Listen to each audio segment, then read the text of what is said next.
우리가 스가랴서를 이번 주에 시작을 했습니다.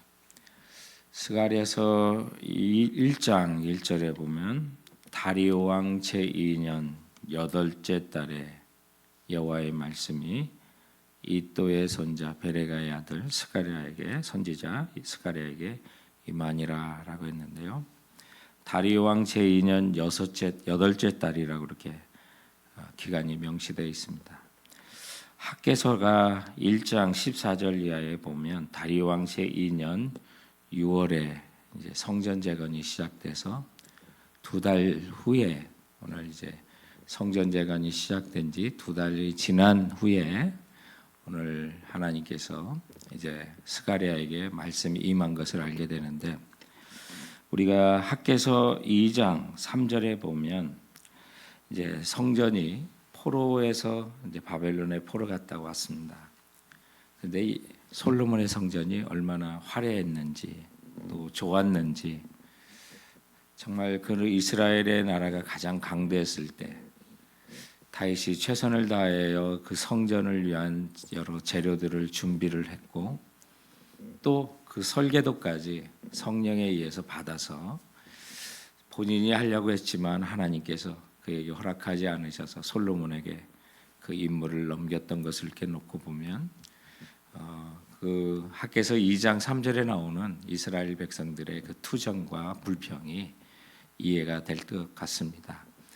그래서 옛날에 성전을 본 사람들에 의해서 여러 가지 불평이 나오고 또 성전 건축이 중단된 그런 상황 속에 하나님께서 그 성전 건축의 모든 책임을 맡은 이제 다윗의 직계 손자인 스룹바벨과 또 대제사장인 여호수아에게 그 임무를 다림질을 이제 맡기고, 이것은 사람의 힘으로 되는 것이 아니라 성령으로 되는 것이다. 그것이 성령이 다 임하여 또 하나님께서 계획하시고 인도하시는 가운데 다 이루어지면 또 하나님께서 그 가운데 영광이 임할 것이라는 그런 메시지를 주고 있는 그런 내용 속에서 오늘 이 본문을 보시면 이런 배경 속에서 이 말씀을 하셨구나라는 사실을 우리가 이제 알게 되는 것입니다. 그래서 하나님께서 계획하시고 또 하나님의 역사는 하나님께서 이뤄 가신다는 것을 보여주면서 이제 스가랴에게 여러 가지 환상을 보여주시는데, 이제 오늘 4장 1절에 있는 말씀은 스가랴에게 보여줬던 5번째 환상에 속하는 내용으로 순금 두 등잔대와 두 감람나무의 그 환상을 보여주시는 장면이 있습니다.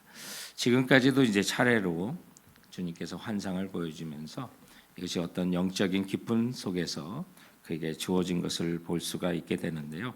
그냥 일반적으로 잠에서 깨어서 그것을 본 것이 아니라 오늘 이제 1절 말씀에 보면 내게 말하던 천사가 다시 와서 나를 깨우니 마치 자는 사람이 잠에서 깨어난 것 같더라라고 해서, 이것이 같더라, 잠에서 깨어난 것 같더라 한 것처럼 뭔가 어떤 영적인 상황 속에서 하나님께서 이런 환상을 주신 것을 이렇게 알게 되는데, 오늘 스가랴가 본 잠에서 깬 것 같이 보는 그 환상은 순금 등잔대가 있는 그런 이제 환상을 보여주십니다. 그런데 그 등잔대 위에 기름 그릇이 있고 또 그 기름 그릇 위에 7 등잔이 있고 그 기름 그릇 위에 7 또한 관이 있어서 그 등잔대 곁에 두 감람나무가 있는 장면을 이제 2절과 3절을 통해서 보여주십니다.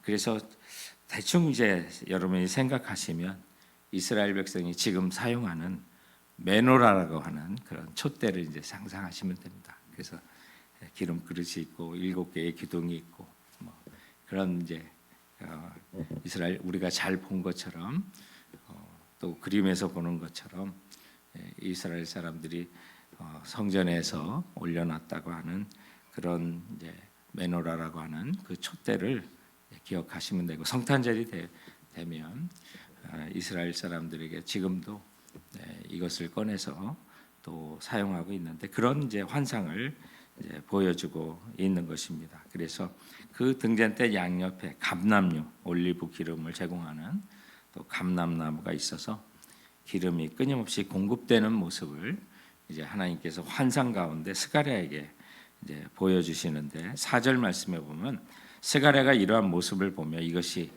무엇입니까? 라고 묻지요. 천사는 이것이 하나님께서 스룹바벨을 두고 하시는 말씀이라고 5절과 6절에 말씀해 주면서 6절 말씀에 이는 힘으로 되지 아니하며 능력으로도 되지 아니하고 오직 나의 영으로 되느니라라는 말씀을 주고 있는 것입니다. 그래서 하나님께서 임재하시는 성전이 마침내 그들을 통해서 하나님께서 예비하신 성전을 측량하는 다림줄을 쥐고 있는, 그래서 그 뭐 다림줄이라는 건 우리가 옛날에 아는 것처럼 요즘 다림줄도 잘 안 쓰고 또 내비게이션이나 정말 이런 위성을 써서 고층 빌딩 질 때 많이 사용하는데, 벽을 옛날에 또 뭐 건축을 하는 사람이 벽돌을 가지고 다림질을 해놓고 이렇게 쌓는 것처럼 이렇게 건축하는 것을 얘기하는 거죠. 성전을 건축하는 하나님께서 임무를 맡은 사람들에 대한 또 메시지를 주시면서 실망할 것도 없다. 이것은 사람의 힘으로 되는 것이 아니다. 또 사람의 능력으로 되는 것이 아니다. 성령으로 말미암아 주님의 영으로 말미암아 이 역사가 반드시 이루어질 것이라는 그런 말씀을 하고 있는 것입니다. 이런 가운데 스룹바벨은 누구냐면 다윗의 직계 후손이 되는 것입니다. 그래서 페르시아 바사에 의해서 예루살렘 총독으로 임명돼서 다윗의 가계를 잇는, 다윗의 왕조를 잇는 역할하고 마침내 그의 후손을 통해서 예수 그리스도께서 또 이 땅 가운데 오시는 예언을 이루는 아주 중요한 그 구속사를 이루는 중요한 인물이 됩니다. 그를 통해서 또 이 바벨론에서 1차 포로 귀환이 있었고, 그러나 힘을 다하여 또 성전을 건축하고 있는 그런 모습 속에 성전도 예전에 영화를 봤던 노인들의 눈에는 이것이 성전이 아니다라고 하는 그런 불평이 백성들에게 돌고 있을 때 이런 말씀을 하셨고, 또 성벽이 이루어지지 않을 때 스가랴서 1장에 보면 하나님께서 친히 불로써 너희들의 성곽이 되리라 하는 말씀을 주시는데, 나중에 가서야 이제 느헤미야에 의해서 성벽이 재건이 되니 그 당시 상황이 얼마나 열악했을까라고 하는 것을 우리가 짐작해 볼 수가 있는 것이죠. 그러나 하나님께서는 준비하신 대로 스룹바벨이라는 인물을 통해서 또 어제 본문에 있는 것처럼 이제 제사장 여호수아를 통해서 이 일을 이루실 것을 이제 말씀해주고 있는 내용이 오늘 이 본문 속에 있는 것입니다. 그래서 이스라엘의 주변 민족들과 나라들이 이스라엘의 성전 재건을 모함하고 방해하며 어려움을 지금 겪고 있지만 큰 산이 평지가 되도록 하나님께서 일하실 것을 말씀하고 있는 것입니다. 여기 큰 산은 이스라엘을 회방하는 주변 국가들과 민족들을 의미하는 표현이라고 할 수 있습니다.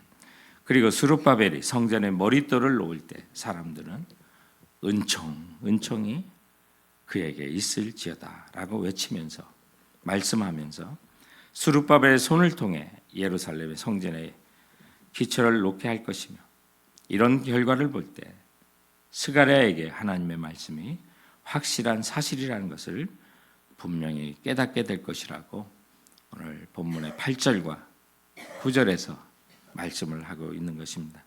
그런데 주변 나라들과 민족들은 예루살렘의 성전이 재건되는 것을 보고 작은 일의 날이라고 멸시할 것이지만 스룹바벨의 손에 다림줄, 측량추가 있음을 보고 기뻐할 것이라고 10절은 이렇게 또한 말씀합니다. 작은 일의 날이라고 멸시하는 자가 누구냐? 사람들이 스룹바벨의 손에 다림줄이 있음을 보고 기뻐하리라. 이 일곱은 온 세상에 돌아다니시는 여호와의 눈이라고 말씀합니다. 다림줄은 건물을 줄 때 그것을 납덩이를 놓고 이렇게 하는 그 도구를 쥐고 있는 스룹바벨을 통해서, 그리고 3장 9절에도 하나님께서 7 눈을 잇는 한 돌을 여호수 앞에 세웠다고 하신 말씀이 있는데, 오늘 본문에도 7절의 머릿돌, 성전의 기초, 7눈 이런 말씀들을 하셔서 온 세상을 두루 다니시는 여호와의 눈 감찰하시고 그 성전이 지어지는 것을 보시고 성령께서 그것을 인도하실 것을 말씀하면서 격려를 하고 있는 그런 말씀이 있습니다. 그러면서 스가랴는 이제 순금 등장 때 양 옆에 있는 두 감람나무는 무엇을 의미하느냐고 또 천사에게 묻는 장면이 또 11절에 있습니다. 내가 그에게 물어 이르되 등잔대 좌우의 두 감람나무는 무슨 뜻이니까 하고 라고 했는데, 이에 대한 천사는 13절과 14절에 보면 이런 기름 부음을 받은 자 둘이니 온 세상의 주 앞에 서 있는 자니라 라고 답을 하죠. 기름 부음 받은 자, 바로 대제사장 여호수아와 총독이었던 스룹바벨을 가르치고 있는 것입니다. 하나님께서 이 둘을 택하셔서 기름을 부어 대제사장과 총독으로 삼으셨다는 것입니다. 그러므로 주님께서 기름 부으시고 그들을 통해서 오늘 이 성전 건축을 이제 격려하시며 반드시 사람의 힘이 아니다, 사람의 능력도 아니다, 성령께서 이것을 이루실 것이라고 말씀하면서 그들을 성령 하나님의 영으로 충만하여 하나님의 계획을 성취하는 도구로 사용하시는 종들이라고 그들에게 순종할 것을 명령하는 말씀이 오늘 이 본문 속에도 기록되어 있는 것입니다. 돌아보면 우리 시대에도 교회 공동체도 하나님의 일에도 성령 충만으로 준비된 일꾼들을 통해서 이뤄가시는 하나님의 역사가 있는 것을 보게 됩니다. 우리의 힘과 능력으로 행하는 것이 아니라 주님의 일은 또 주님의 하시는 모든 방법은 바로 성령을 통해서 성령의 거룩함을 또 입고 또 성령의 충만한 사람을 통하여 하나님의 역사가 이루어져 가고 있다는 사실을 우리는 알게 됩니다. 당시에는 성전 재건이라는 당면한 가장 큰 당면 과제가 있다면 성도 여러분, 오늘 우리들에게는 어떤 당면한 과제가 있을까요? 그 모든 것은 우리의 힘과 우리의 능력으로 되는 것이 아니라 주님께서 붙들고 그 일을 사용하시려고 하는 하나님의 사람들을 성령 충만케 하셔서 그 일을 지금도 이뤄 가신다는 사실을 우리는 기억해야만 하는 것입니다. 돌아보면 우리도 우리에게 주어진 하나님께서 임무, 소명이라고 하는 다림줄을 오늘 우리들에게도 맡기셨다는 것을 보게 됩니다. 온 세상을 두루다시는 다니시는 또 감찰하시는 하나님께서 지금도 우리와 함께 하시며 우리에게 복음이라고 하는 또 이 귀한 사명을 땅끝까지 전하는 다림줄과 같은 임무를 우리에게 주시고 그것을 감당하도록 우리에게 허락하셨다는 사실을 기억하신다면 또 그것을 우리가 현실 속에서 우리가 보면 못할 일도 참 많이 있지만 그러나 하나님께서 하시는 일은 우리의 힘과 우리의 능력으로 되는 것이 아니라 주님의 능력과 주님의 영이 그 일을 이루신다는 사실을 우리가 기억한다면 우리는 어느 순간 또 어느 때든 주님께서 부르심에 우리는 순종하고 나가야 한다는 사실을 깨닫게 되는 것입니다. 그러므로 오늘 이 본문을 통해서 우리가 주시는 메시지를 붙들고 우리 함께 같이 기도하며 나갔으면 하는 것입니다.